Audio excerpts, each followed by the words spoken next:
The man who emptied her retirement account wasn't a stranger.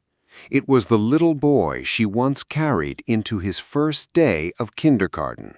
By the time anyone realized what had happened, nearly $480,000 was gone.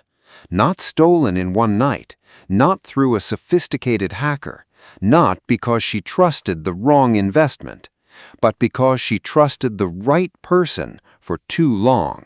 His name was Daniel Carter. He was 51, a divorced father. He visited every Sunday. He mowed the lawn. He fixed broken light switches. Neighbors called him the good son. Even Margaret believed she was lucky. Until one afternoon, a bank employee noticed something that didn't make sense, and one simple question changed everything. If you're retired, or if someone you love is, this story may be uncomfortable. Because elder financial abuse rarely begins with greed. It begins with trust, with small favors, with harmless requests, with words like, "Mom, can you help me just this once?" Nobody wakes up expecting to lose their retirement to family. Margaret didn't, but by the end of this story, she would wonder whether she'd been losing more than money all along.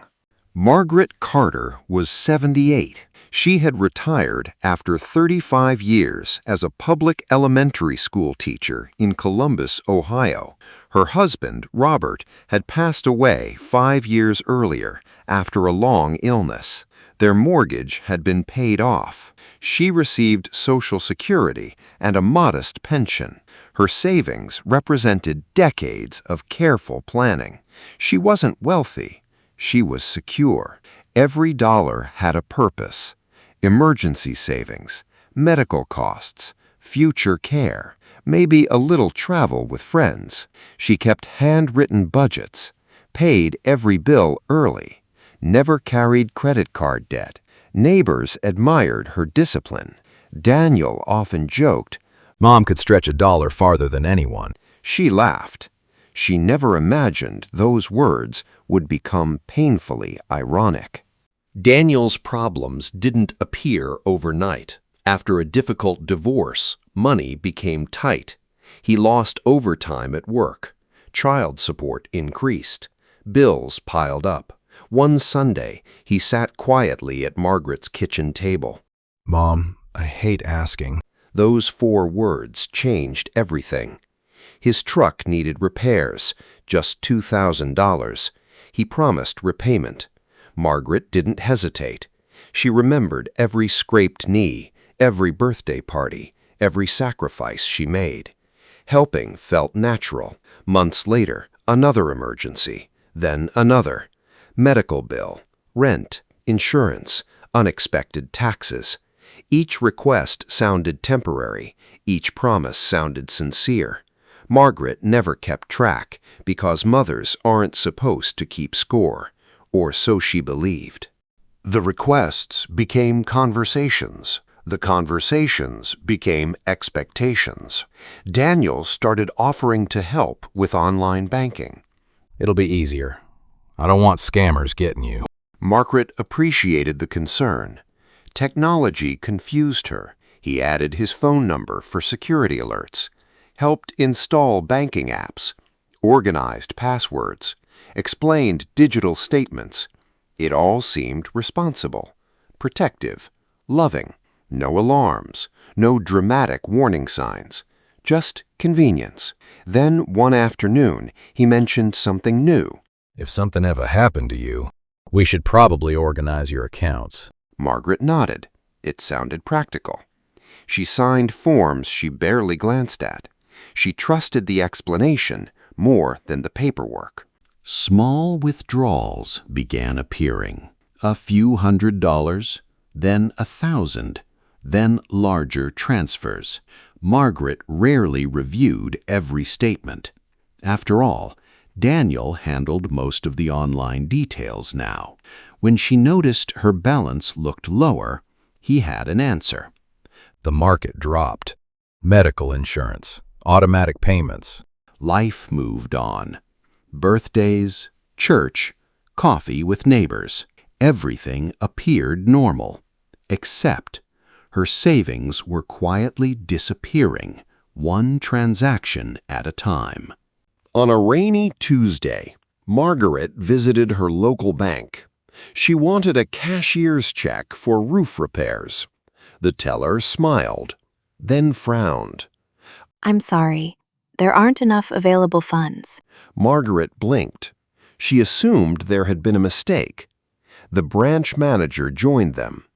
Together, they reviewed months of transactions, large electronic transfers, repeated cash withdrawals, payments Margaret didn't recognize. Her hands began shaking. I didn't authorize these. Silence. Then one question. Who else has access to your accounts? Margaret answered without hesitation. My son. That evening, Daniel came over as usual. Margaret placed printed statements on the kitchen table. No yelling, no accusations, just one question. What happened? Daniel stared at the papers. At first, denial. Then, excuses. I meant to replace it. I was under pressure. I was under pressure. I thought I'd recover. I was protecting the family. The explanations blurred together. Margaret heard only one thing. He hadn't asked. He had taken again, and again, and again. The room felt impossibly quiet. Sometimes betrayal doesn't sound loud. Sometimes it sounds like someone you love avoiding your eyes. Margaret contacted an attorney, then Adult Protective Services. Bank investigators reviewed the account history.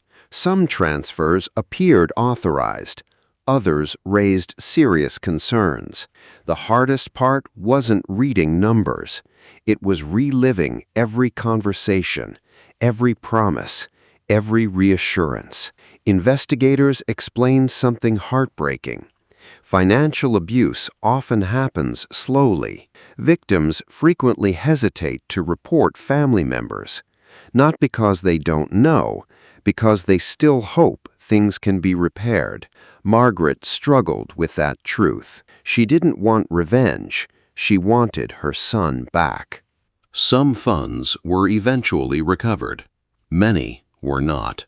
Margaret adjusted her retirement plans. Travel disappeared. Home improvements were delayed. Emergency reserves became smaller, but the deepest loss couldn't be measured. Family dinners stopped. Holiday gatherings changed. Grandchildren asked difficult questions. Friends noticed she smiled less. Trust, once broken, doesn't follow a predictable budget.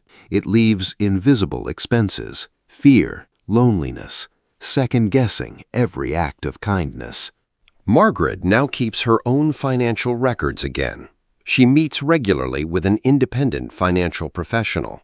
She reviews every statement herself, and she tells her story whenever someone asks why. Not because she wants sympathy, because she wants someone else to recognize the warning signs sooner. If someone insists on controlling your money, even if they love you, ask questions. Read every document. Keep someone independent involved. Trust should never replace transparency. Retirement isn't only about protecting your savings, it's about protecting your independence. Because the most painful financial crimes don't always begin with strangers. Sometimes they begin at the family dinner table. If this story made you think of someone you care about, share it with them. One conversation today could prevent years of heartache tomorrow. And remember, your final paycheck isn't just the money you earned. It's the life you spent earning it. Don't let anyone, no matter who they are, take that away.